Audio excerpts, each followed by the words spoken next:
రాహుల్ గాంధీ వైనాడ్ ను వదులుకోవడంపై బీజేపీ భగ్గుమంటోంది. వైనాడ్ నియోజకవర్గ ప్రజలను రాహుల్ గాంధీ మోసం చేశారని ఆరోపిస్తూ ఉన్నారు. వైనాడ్ ని వదులుకొని రాయ్ బరేలీ నుంచి ఎంపీగా కొనసాగుతానని ప్రకటించడం వైనాడ్ ప్రజలను అవమానించడమేనని అంటున్నారు. 2 స్థానాల్లో పోటీ చేస్తానని రాహుల్ గాంధీ ఎన్నికలకు ముందు ప్రకటించలేదని మండిపడ్డారు.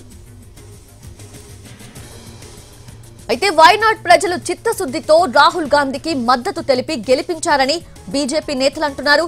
కానీ రాహుల్ రాయ్ బరేలీని ఎంచుకొని చేతులు దులుపుకున్నారని విమర్శిస్తున్నారు.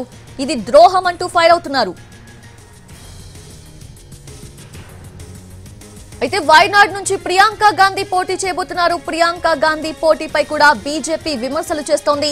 కాంగ్రెస్ పార్టీ వారసత్వ రాజకీయాలను ప్రోత్సహిస్తోందని ఆరోపిస్తోంది. గాంధీ కుటుంబ సభ్యులను వైనాడ్ ప్రజలపై రుద్దుతుండటం సిగ్గుచేటని మండిపడుతున్నారు.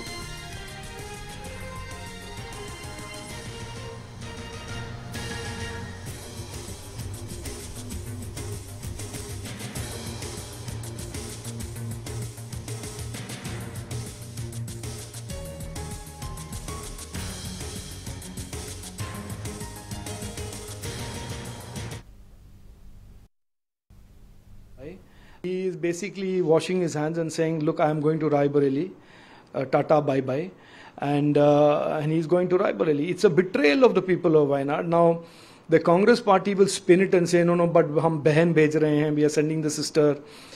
And, this is the same party whose people talk about north-south should be divided.